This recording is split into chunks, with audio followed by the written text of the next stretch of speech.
कहानीवाला में आपका स्वागत है। सिंहासन बत्तीसी की इस श्रृंखला में आपने अब तक सुना कि कैसे राजा भोज को सम्राट विक्रमादित्य का 32 पुतलियों वाला सिंहासन मिलता है। वह जब राजा भोज उस पर बैठने जाता है तभी उस सिंहासन में जड़ी हुई पुतलियां उसे ऐसा करने से रोक देती हैं। वह उसे उस सिंहासन के सम्राट महाराज विक्रमादित्य की कथा सुनाती हैं जो जुड़ी हैं उसी सिंहासन से। अब आगे की कहानी।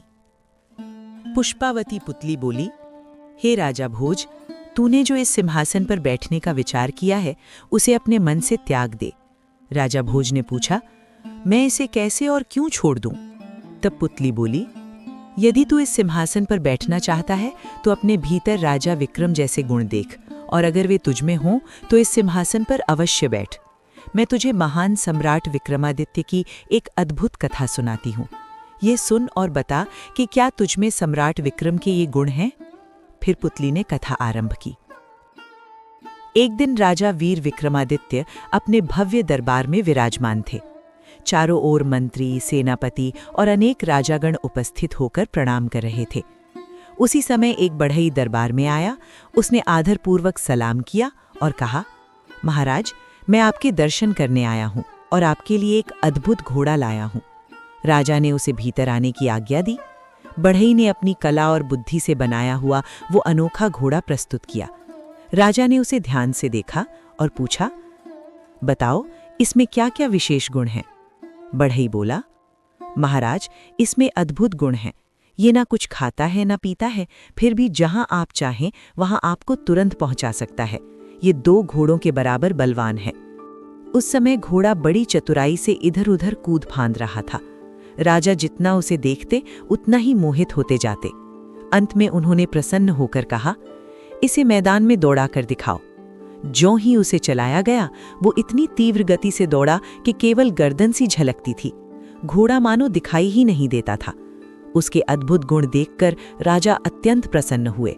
उन्होंने दीवान को बुलाकर आदेश दिया, इसे 1 लाख रुपए इनाम में दे दो।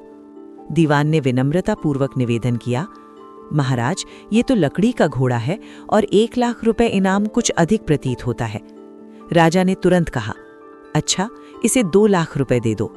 ये सुनकर दीवान चुप हो गया और बढ़ई को गुप्त रूप से 2 लाख रुपए दिलवा दिए। मन ही मन उसने सोचा, यदि मैं और तर्क करता तो महाराज इनाम और भी बढ़ा देते। इस प्रकार बढ़ई भारी धनराशि लेकर प्रसन्नतापूर्वक अपने घर चला गया।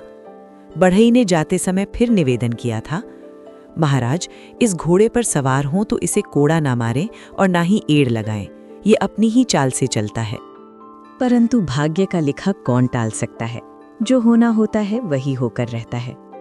कुछ दिनों बाद राजा के मन में उस घोड़े की परीक्षा लेने की इच्छा जागी। उन्होंने दरबार में अपने मुसाहिबों से कहा, तुम में से कोई इस घोड़े पर सवार होकर इसे दौड़ाए ताकि हम इसके गुण देखें। ये सुनते ही सब एक दूसरे का मुंह देखने लगे। घोड़े की तेजी और चंचलता देखकर किसी में उस पर चढ़ने का साहस न हुआ। तब राजा कुछ झुंझलाकर बोले, अच्छा, घोड़े को सजाकर तैयार करो, मैं स्वयं इसकी सवारी करूंगा। आज्ञा मिलते ही सैकड़ों सेवक दौड़े और थोड़ी ही देर में घोड़ा साज सज्जा से सुसज्जित कर लाए। राजा उस पर सवार हुए और मैदान में उसे घुमाने लगे। वे मन ही मन सोच रहे थे कि धीरे धीरे आसन जमाकर घोड़े को अपने वश में कर लेंगे। पर वो घोड़ा तो मानो हवा का बना था। क्षण भर में इधर, क्षण भर में उधर। वो पारे की तरह स्थिर नहीं रहता था, मानो कोई छलावा हो जो आंखों को धोखा देता हो। घोड़े की गति और अद्भुत चाल देखकर राजा इतने प्रसन्न और उत्साहित हुए कि बढ़ई की चेतावनी भूल बैठे।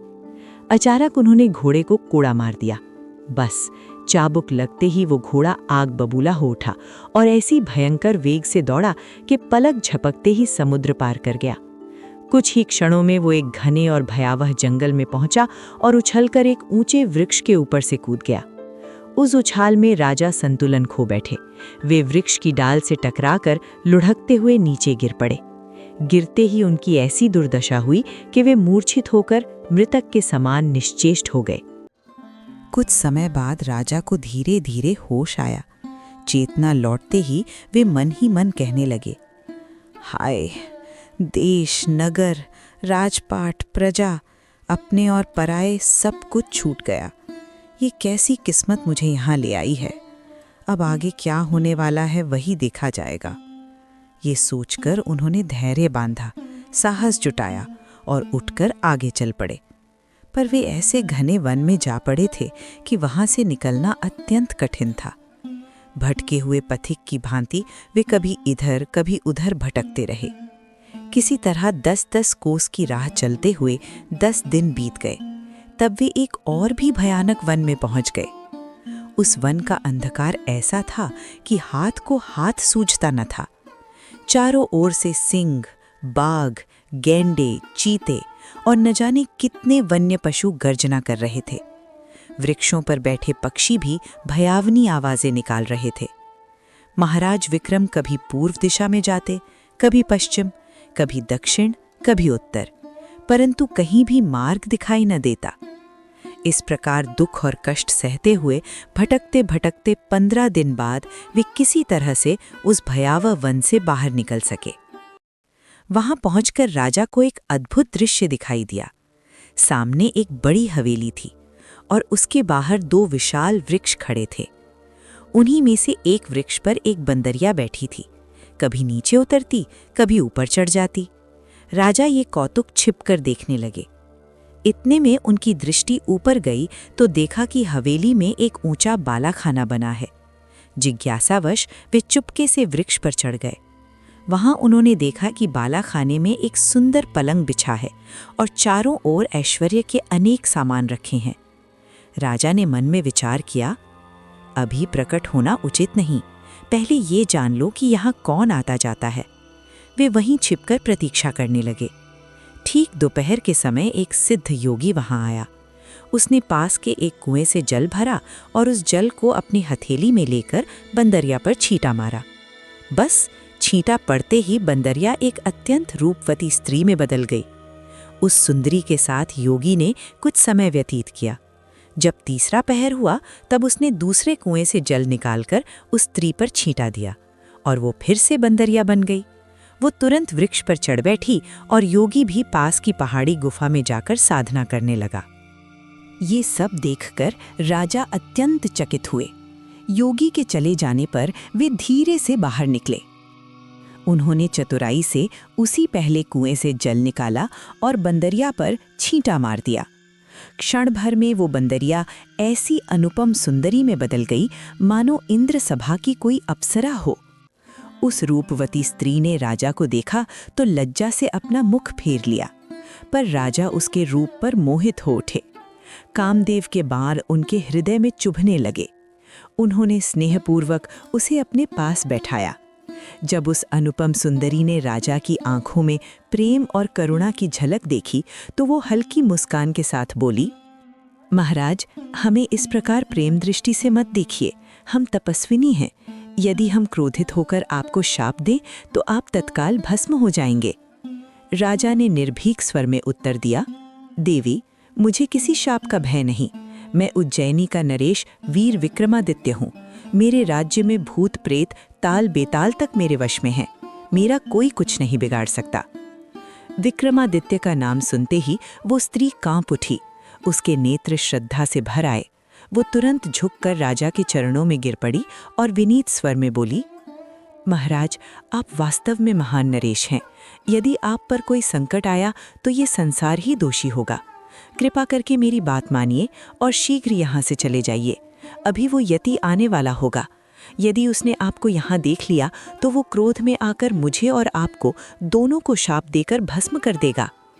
राजा ने गंभीर स्वर में कहा, देवी, यदि मैं उस यति के सामने ना पड़ूं तो वो मेरा क्या कर सकता है? परंतु मैं किसी स्त्री को संकट में छोड़कर कैसे जा सकता हूँ? ये तो अधर्म होगा। स्त्री की रक्षा करना ही क्षत्रिय का धर्म है। यदि मैं तुम्हें यूं ही छोड़ दूं तो अंत में मुझे उसके पाप का फल भोगना पड़ेगा। ये सुनकर स्त्री की आंखों में आशा की झिलमिलाहट जागी। राजा ने फिर पूछा, अब सत्य सत्य बताओ, वो सिद्ध तुम्हें कहाँ से लाया? तुम कौन हो और इस वन में ये दशा क्यों भोग रही हो? स्त्री ने गहरी सांस ली, मानो वर्षों का दुख बाहर आना चाहता हो। फिर धीमे स्वर में बोली, महाराज, मेरे पिता स्वयं कामदेव हैं और मेरी माता पुष्पवती। मैं उनके दिव्य कुल में उत्पन्न हुई थी। बचपन से ही सुख और ऐश्वर्य में पली बढ़ी। जब मैं 12 वर्ष की हुई तब मेरे माता पिता ने मुझे एक आज्ञा दी। वो आज्ञा मेरे लिए कठिन थी और मैंने बाल्यावस्था के अहंकार में उसे मानने से इनकार कर दिया। मेरे इस अपराध से वे अत्यंत क्रुद्ध हो गए। उन्होंने कहा कि जो संतान आज्ञा न माने उसे सुख भोगने का अधिकार नहीं। क्रोध में आकर उन्होंने मुझे उस यति को सौंप दिया। वो सिद्ध मुझे अपने वश में करके इस निर्जन वन में ले आया। यहाँ पहुंचकर उसने अपने मंत्र बल से मुझे बंदरिया बना दिया और इस वृक्ष पर रहने को बाध्य कर दिया। दिन में वो अपने काम से जाता है और अपने मंत्रों से मुझे फिर स्त्री बनाता है, परंतु सांझ होते ही पुनः बंदरिया कर देता है। इस प्रकार 1 वर्ष से मैं इस वन में अपमान और कष्ट सह रही हूँ। सच ही कहा गया है महाराज, किस्मत में जो लिखा हो उसे कोई मिटा नहीं सकता। यही सोचकर अब तक मैं सब कुछ सहती रही हूँ और अपने भाग्य को दोष देकर चुपचाप जी रही हूँ। ये कहते कहते उसकी आंखों से आंसू टपकने लगे। तब राजा ने स्नेह भरे स्वर में कहा, देवी, मेरा मन चाहता है कि मैं तुम्हें अपने साथ अपने नगर ले चलूं ताकि तुम्हें इस दुख से छुटकारा मिले। ये सुनकर वो सुंदरी क्षण भर चुप रही, फिर धीरे से बोली, महाराज, ये इच्छा तो मेरे हृदय में भी उठती है, पर मैं आपके साथ कैसे जा सकती हूँ? आपका नगर तो समुद्र के पार है और मैं इस यति के वश में हूँ। राजा ने दृढ़ स्वर में कहा, तुम इसकी चिंता मत करो, मैं तुम्हें अवश्य अपने साथ ले जाऊंगा। समुद्र पार करने की चिंता अपने मन से निकाल दो। मैं ऐसी युक्ति करूंगा कि तुम्हें पता भी न चलेगा और तुम मेरे नगर पहुंच जाओगी। राजा की बात सुनकर स्त्री के हृदय में आशा जाग उठी। दोनों धीरे धीरे बातें करते रहे और देखते ही देखते रात बीत गई। सुबह होते ही राजा ने वही युक्ति अपनाई। उन्होंने दूसरे कुएं से जल निकालकर उस स्त्री पर छींटा दिया, जिससे वो फिर बंदरिया बन गई और जाकर वृक्ष पर बैठ गई। राजा स्वयं भी पास ही छिपकर बैठ गए। कुछ ही देर में योगी वहां आ पहुंचा। उसने प्रतिदिन की भांति मंत्र बल से बंदरिया को स्त्री बनाया और अपने काम में लग गया। जब वो जाने को हुआ तभी वो सुंदरी विनम्र स्वर में बोली, महाराज, मेरी एक विनती सुनिए। यदि कृपा हो तो मुझे कोई प्रसाद दीजिए जिससे मैं आपकी स्मृति बनाए रख सकूं। ये सुनकर योगी हंस पड़ा। उसने अपनी झोली से एक अद्भुत कमल पुष्प निकाला और उसे देते हुए बोला, ले, इसे संभाल कर रखना। इस कमल से प्रतिदिन एक लाल रत्न उत्पन्न होगा और ये कभी मुरझाएगा नहीं। ये बड़ा अमूल्य है। ये सुनकर स्त्री अत्यंत प्रसन्न हुई। उसने वो कमल पुष्प अपनी चोली में सुरक्षित रख लिया। उसका मन भीतर ही भीतर हर्ष से भर उठा, क्योंकि अब उसे विश्वास हो गया था कि समय आने पर यही वस्तु उसके भाग्य का द्वार खोल सकती है। योगी अपने नियम के अनुसार उसे फिर बंदरिया बनाकर चला गया। जैसे ही वो दृष्टि से ओझल हुआ, राजा विक्रमादित्य छिपने के स्थान से बाहर आए। उन्होंने सावधानी से कुएं से जल निकाला और बंदरिया पर छींटा दिया। क्षण भर में वो पुनः रूपवती नारी बन गई। उसके चेहरे पर राहत की चमक थी। उसने तुरंत अपनी चोली में हाथ डालकर वो अद्भुत कमल निकाला और राजा को दिखाते हुए बोली, महाराज, ये वस्तु सचमुच आश्चर्यजनक है। योगी कहता है कि इससे प्रतिदिन एक लाल रत्न उत्पन्न होगा। ये बात तो मानो बुद्धि के बाहर है। क्या ऐसा भी संभव है? राजा ने कमल को ध्यान से देखा। उसकी पंखुड़ियां साधारण न थीं, उनमें से मंद सुगंध निकल रही थी और वे हल्की स्वर्ण आभा से चमक रही थीं। राजा गंभीर स्वर में बोले, देवी, इस जगत में अचरज की कोई सीमा नहीं। ईश्वर की लीला अपार है। वो चाहे तो पत्थर में प्राण फूंक दे और चाहे तो फूल से रत्न बरसा दे। अतः इसमें आश्चर्य मत करो। उनकी वाणी में इतना विश्वास था कि स्त्री का संशय शांत हो गया। दोनों देर तक उस कमल को देखते रहे। फिर वो पास बैठकर धीरे धीरे बातें करने लगे। वन की हवा ठंडी हो चली थी। ऊपर तारों की छाह थी और भय के बीच भी उस क्षण में एक अजीब सी शांति थी। बातों बातों में रात कट गई। भोर की पहली किरण वृक्षों की शाखाओं से झांकी ही थी कि अचानक कमल की पंखुड़ियां हल्की कांपीं। दोनों की दृष्टि उसी पर टिक गई। क्षण भर बाद उसके मध्य से एक चमकीला लाल रत्न फिसलकर नीचे गिरा। दोनों स्तब्ध रह गए। स्त्री ने विस्मय से मुंह ढक लिया। राजा की आंखों में भी क्षणिक आश्चर्य चमक उठा, पर अगले ही पल उनका चेहरा गंभीर हो गया। वे बोले, देवी, अब यहाँ रुकना बुद्धिमानी नहीं। जितना समय बीत रहा है उतना संकट बढ़ रहा है। उचित यही है कि हम तुरंत यहाँ से निकलकर मेरे देश की ओर चले। राजा की बात सुनते ही वो स्त्री गंभीर हो गई। उसने धीरे से सिर झुका लिया, मानो कोई गहरी आशंका भीतर उठ रही हो। फिर वो धीरे धीरे बोली, महाराज, पहले मेरी एक बात सुन लीजिए। राजा ने स्नेह से कहा। निसंकोच कहो। स्त्री ने दोनों हाथ जोड़ लिए। उसकी आवाज में विनम्रता भी थी और भय भी। आप महान दानी हैं। आपकी दानवीरता की कथाएं मैंने भी सुनी हैं। ऐसा दानी संसार में दुर्लभ है। इसी से मेरे मन में एक डर बैठा है, कहीं ऐसा ना हो कि आप मुझे भी किसी को दान कर दें। ये कहते कहते उसकी आंखें भर आईं। यदि आप चाहें तो मैं आपकी दासी बनकर जीवन भर सेवा करूंगी, पर मुझे किसी और को मत दीजिए। मैं फिर किसी पराधीनता में नहीं जाना चाहती। राजा ने उसकी बात सुनी तो उनके मुख पर करुणा और गौरव दोनों झलक उठे। वे दृढ़ और शांत स्वर में बोले, देवी, ये कैसी बात कहती हो? कोई पुरुष अपनी स्त्री को दूसरे पुरुष को दे दे? ये धर्म के विरुद्ध है, मर्यादा के विरुद्ध है और लोक रीति के भी विपरीत है। दान का भी एक धर्म होता है। गाय, धन, भूमि, वस्त्र, इनका दान किया जाता है, परंतु स्त्री कोई वस्तु नहीं कि उसे दान दिया जाए। निश्चिंत रहो, तुम्हें किसी को नहीं दिया जाएगा। राजा की ये बात सुनकर स्त्री के मन का बोझ जैसे उतर गया। उसके चेहरे पर पहली बार सच्ची शांति दिखाई दी। राजा ने चारों ओर दृष्टि दौड़ाई, फिर धीमे स्वर में बोले, अब हमें शीघ्र चलना चाहिए। पहले इस वन से निकलें, फिर आगे की राह सोचेंगे। स्त्री ने सिर हिलाकर सहमति दी। दोनों ने अपने मन को दृढ़ किया और आगे बढ़ने की तैयारी करने लगे। वन के भीतर हवा फिर से चलने लगी थी, मानो प्रकृति स्वयं आने वाले घटनाक्रम की सूचना दे रही हो। राजा ने अपने बेतालों का स्मरण किया। उनके बुलाने पर अगिया और कोयला बेताल वहां तत्काल उपस्थित हो गए। राजा ने आदेश दिया, अब विलंब मत करो, हमें शीघ्र अपने देश पहुंचना है। उन्होंने तुरंत एक अद्भुत तख्त प्रस्तुत किया। राजा और वो सुंदरी उस पर बैठ गए। क्षण भर में वो तख्त आकाश में उठ गया और पवन की गति से उड़ता हुआ उज्जैनी की ओर चल पड़ा। नीचे वन, नदियां, पर्वत, गांव सब छोटे छोटे दिखाई देने लगे। स्त्री आश्चर्य से सब देखती रही और मन ही मन राजा की महिमा का अनुभव करती रही। उधर योगी जब अपने आश्रम लौटा और उस सुंदरी को ना पाया तो उसका हृदय जल उठा। वो इधर उधर खोजता फिरा, पछताता रहा और अंत में निराश होकर मन मसोस कर बैठ गया। इधर राजा का तख्त धीरे धीरे उनके नगर के पास उतरा। राजा ने उस राजकन्या का हाथ पकड़कर उसे अपने साथ नगर में प्रवेश कराया। शहर की चहल पहल, ऊंचे द्वार, बाजार, मंदिर और लोगों की भीड़ देखकर वो स्त्री विस्मित रह गई। राजा महल की ओर जा रहे थे कि मार्ग में एक सुंदर बालक अपने घर के द्वार पर खेलता दिखाई दिया। बालक की दृष्टि जैसे ही उस कमल पर पड़ी, वो अचानक रोने लगा और हठ करने लगा, मुझे ये फूल चाहिए, मैं यही फूल लूंगा। उसका रोना बढ़ता गया। राजा ने उस बालक को देखा। उनका हृदय दया से भर उठा। उन्होंने कमल रानी के हाथ से लिया और मुस्कुराकर बालक को दे दिया। बालक तुरंत चुप हो गया, हंस पड़ा और खुशी खुशी फूल लेकर अपने घर में चला गया। राजा अपने महल में पहुंचे और सिंहासन पर विराजमान हुए। सुबह हुई। बालक के घर में वो कमल रखा था। प्रातःकाल अचानक उसकी पंखुड़ियां हिलीं और उसमें से एक लाल रत्न नीचे गिर पड़ा।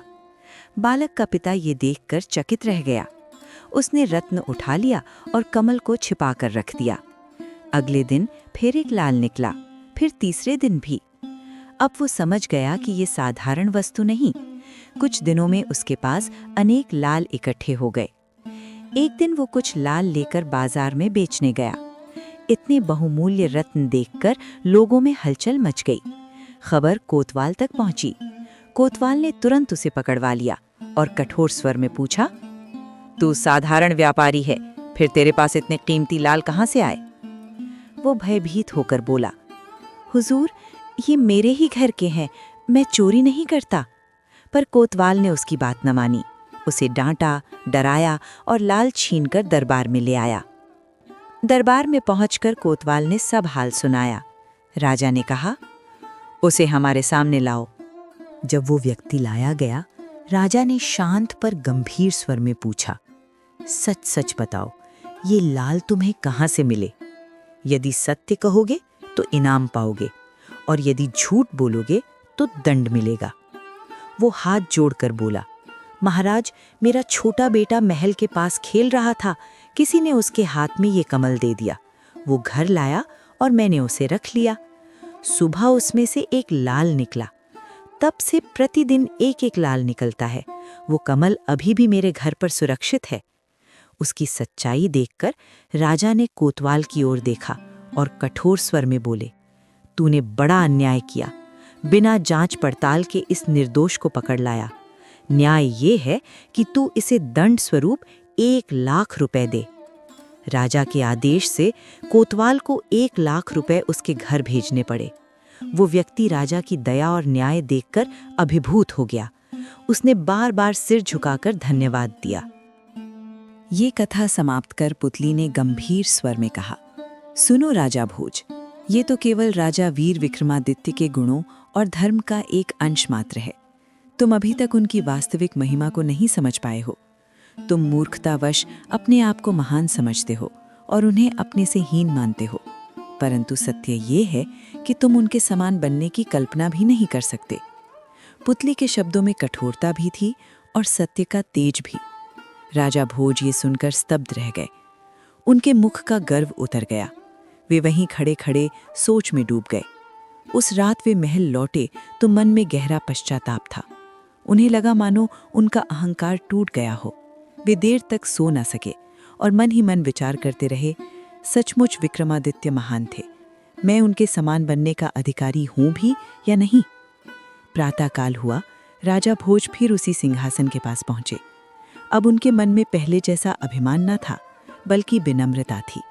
वे हाथ जोड़कर सिंहासन के निकट खड़े हुए और धीमे स्वर में बोले, हे पुतली, यदि तुम प्रसन्न हो तो पुनः प्रकट हो। तुम्हारी कथा सुनकर मेरे मन में अत्यंत आनंद और साथ ही ज्ञान उत्पन्न होता है। उनकी वाणी में अब गर्व नहीं बल्कि श्रद्धा थी। तभी सिंहासन से एक मधुर आभा निकली और अगली पुतली प्रकट हुई। वो थी मधुमालती।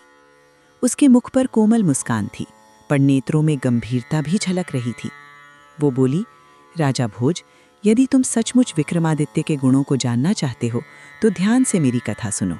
पर याद रखो, ये सिंहासन केवल उसी का अधिकारी है जिसके हृदय में पराक्रम के साथ धर्म, दया, त्याग और सत्य भी हो।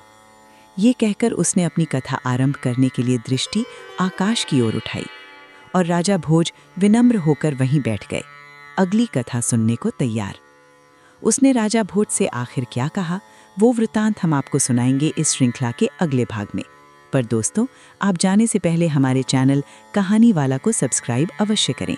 साथ ही अगर ये कहानी आपको पसंद आई हो तो लाइक करें व हमें कमेंट करके बताएं कि आपको ये कहानी कैसी लगी।